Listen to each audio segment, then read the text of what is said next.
Hey! Ladies and gentlemen, welcome back to the YouTube channel. Thank you all so much for stopping by. Ren Fuji finally makes his way to the YouTube channel after quite a long time. Truth be told, I really don't understand why you guys like him so much or why you wanted me to talk about Ren Fuji when we clearly have this chick right here who's literally better, who's from the same series. Oh yeah, also shout out to Mari as well, can't forget her. If you guys enjoy the content you see, be sure to drop a like on the video and subscribe. It does help grow the channel, and let me tell you something very important. If you do like the video and subscribe, I promise when you wake up tomorrow morning, you will have a brand new gaming PC that you can watch all your dirty hentai on. To start this video off, let's talk about Ren Fuji, or his other alias Tenma Yato. Plus, I do want to remind you guys that I did already talk about the Hadou Gods in my cosmology video about SHINZA BANSHO, so I want you guys to refer back to that video regarding anything in scaling wise that has to do with Hadou Gods, as we do learn that Ren is a Hadou God. Now let's kick this video off with explaining that Ren Fuji is a DIE user. Now I'm not gonna lie guys, I can't speak fucking German, so I'm gonna get this fucking wrong every single time. So whatever, forgive me, my bad. As an Iwikit user, he possesses fundamental strength that is completely different from any normal human. Apostles can exist in and regenerate from a disembodied state as a soul, which is the very core of the source of Igwit. Apostles can regenerate from Ahenderbe, which can cause conceptual destruction. Needless to say that Ren almost has god tier regeneration capabilities because of it. With that being said, Ren is a user of Ahenderbe. God, I sound so fucking retarded. A holy relic is also known as Ahenderbe and is one of the major elements in the SHINZA BANSHO universe, most particularly Desire.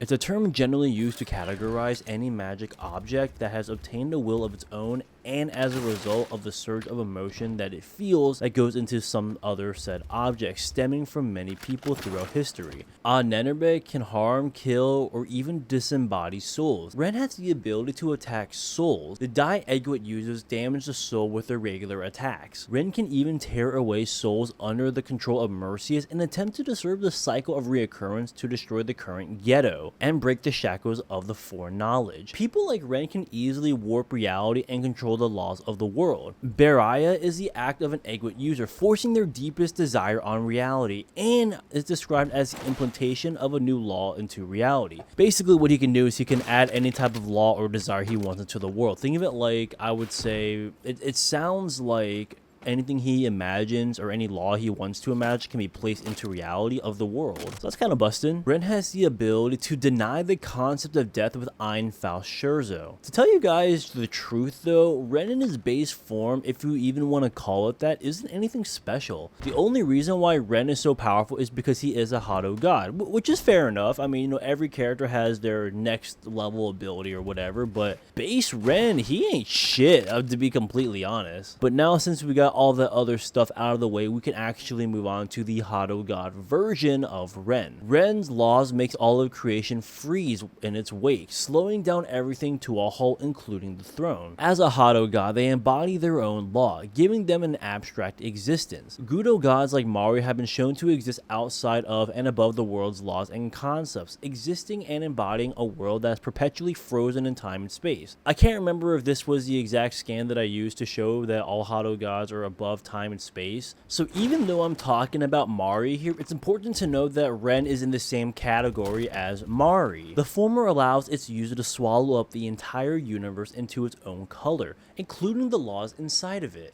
in order to repaint the whole universe anew. As a user of Taikyoku, he knows everything that has or will happen inside his own law, and it's no different than being a part of their own being. Ren has the ability to passively warp existing laws. The flood of their own law will cause reality to warp and be shaped according to their own desires, affecting all of the cosmos, including things like space and time. Hadou gods possess a similar yet different nature in which one's law turns outward instead of inward, affecting all of creation instead of their own person, although they're stated to exist on the same level of existence. As a Hadou god, he can grant any soul under their own law pseudo-godhood prophet status and protection through legion reincarnation. So it's just minuscule power bestowal, but other than that, I mean, you know, whatever. Gods are also stated to exist outside of the multiverse's concepts. Ren is resistant to people who can change the laws of the world. Briar possesses the ability to negate and ignore the laws of another Iguit user, to the point where it has no effect on them, as well as ignore and override the law of Mercius, in which the laws of the old would hold no water. To sum up everything, because I'm not gonna lie, Ren Fuji doesn't have a lot of hacks. He really doesn't. Scaling wise, yeah, sure, he's got a lot, but like hacks wise, he really doesn't have a lot. So to sum up everything, Ren can warp reality, change the laws of the world, manipulate time and space, and ignore the concept of death. So yeah, he is a god who transcends time and space because he is a Hadou God, the same as Mari, who Mari was above, or he existing outside of time, space, or the world, giving him a causality type 5. But like, other than that, he doesn't truly have anything. I'm actually kind of surprised. I thought he would have a lot more. But whatever.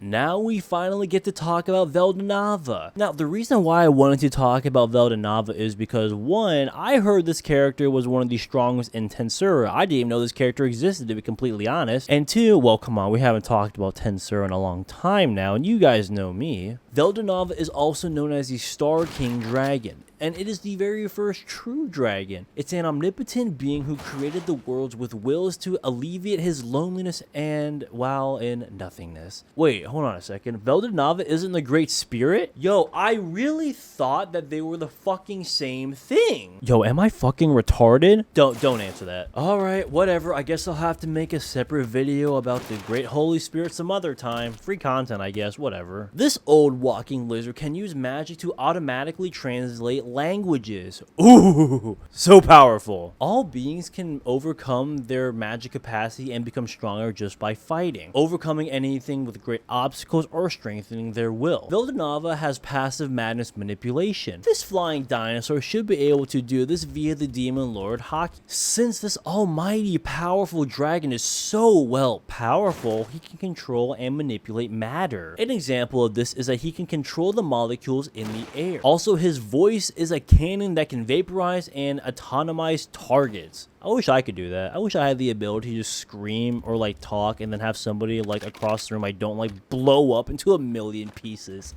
Oh, that'd be funny. His perception far outscales Rimuru, who with thought acceleration accelerates his opponent's perspective of time. I don't know why this would ever become relevant or would ever come in a verse battle discussion, but this dragon can nullify negative energy. I don't know what that even means, but sure, he can do that, I guess. Veldanava is far superior to Drago, who neutralizes negative energy of nihilistic parades void with his own positive energy. An ultimate magic that can destroy the world if used incorrectly.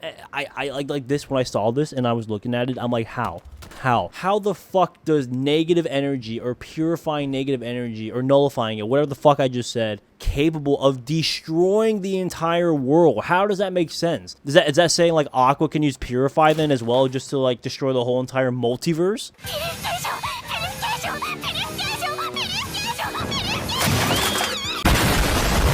Fucking dumb. Who writes this shit? Veldanava can passively manipulate space-time. He's also strong enough to shake the space-time continuum itself, and its effects can reach other dimensions. He also has the power to use telepathy and control gravity. There's only one gravity user I like in anime. Joking. There's plenty of good gravity users. Veldanava can control the laws of the world in Tensura. Magic in Tensura manipulates the laws of the world. Finally, magic is an idea projected into reality and used to turn imagination into reality and influence the laws of the world. Magic abides by the world language that turns non-physical phenomena into real life in the same way that magic could rewrite the laws of the world. The great spirits are attributes to the laws governing the principle of the world, a natural phenomenon in its purest, most original form. The concept of magic also applies to spiritual life forms who are also magic themselves. It's also very, very important to add that magic can work on conceptual levels, and it could interact and damage spiritual life forms who have no physical body. Given characters in this TENSURA'S can use magic like this, they're also able to resist magic up to a certain extent. Higher level magic born have intrinsic resistance to magic. The same can be said to magicians who have high magical resistance. Previously, I did state that the dragon can warp all of reality. I mean, he did create the voice of the world, which does govern reality. So in a way, he can also add laws to the world. With Gabriel, which is a literal concept of fixation that affects and stops the concept of time. Well, I don't know where I was going with that. Long story short, he can just control and manipulate time. With Infinite Prison, which is an imaginary space that projects and manifests whatever the user desires,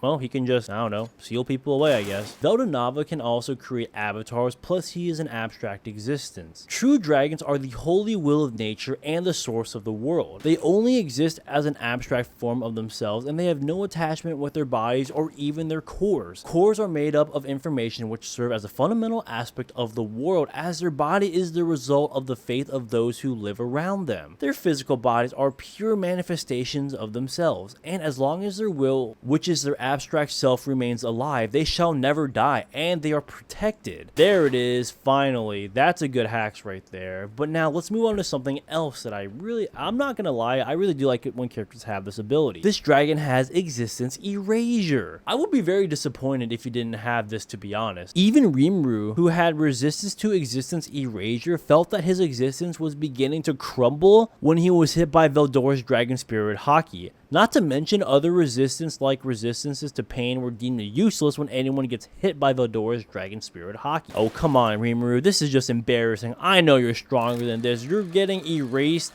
even though you, like...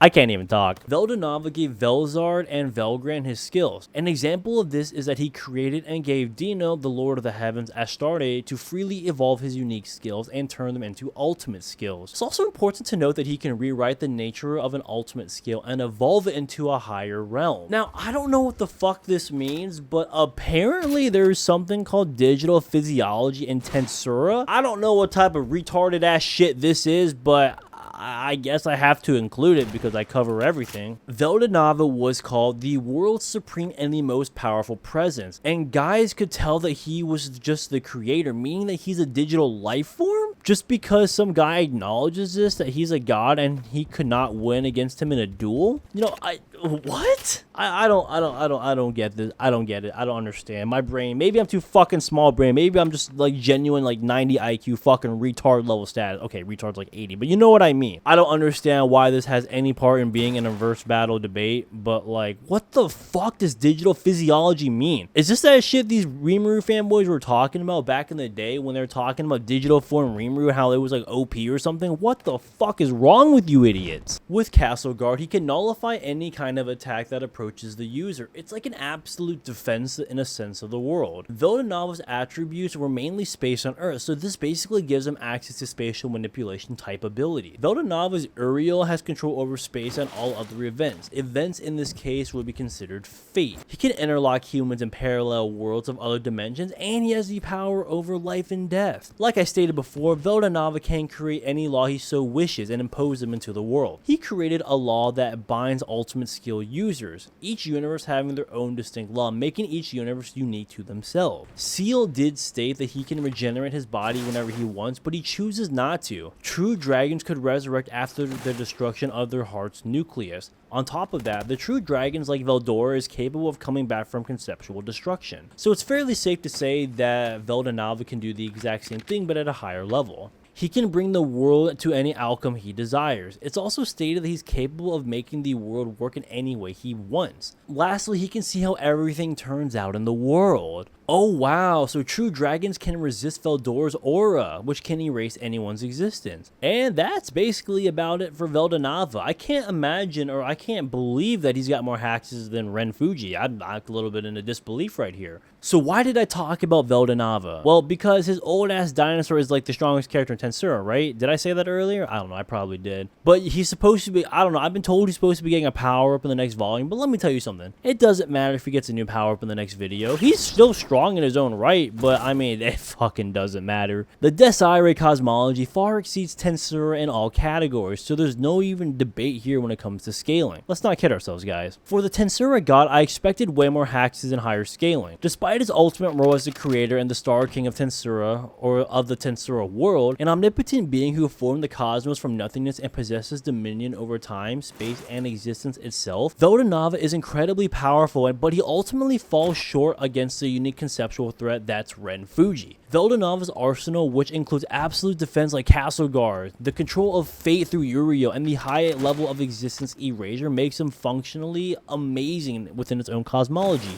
and even yet against some other cosmologies as well. But these abilities are just not good. Like, well, not good. They're not enough. In contrast, Ren's power as a Hadou God is defined by its ability to overwrite realities of underlying principles to form a conceptual superiority that passively ignores the very kind of law-based defense and attack that Veldanava would rely on in a battle. Maybe it's just me, guys, but I believe that Ren Fuji secures an easy victory against Veldanava, mainly due to the supreme conceptual nature of his existence as a Hadou God within the Desire cosmology. As a YOOOO user who has ascended to the Taikyoku, Ren is not merely just a powerful creator, but he is the embodiment of a law that forces itself upon a creation. Explicitly stated by what I said earlier, freezing everything to a halt including the throne is a metaphysical foundation of his entire verse. This places Ren's power on a plane of existence that conceptually overrides Veldanava's abilities and Veldanava's operating and how it works and the laws that it can control. Don't get me wrong, guys, I feel like this would still be kind of like an even fight to a certain extent, but overall, I don't know why,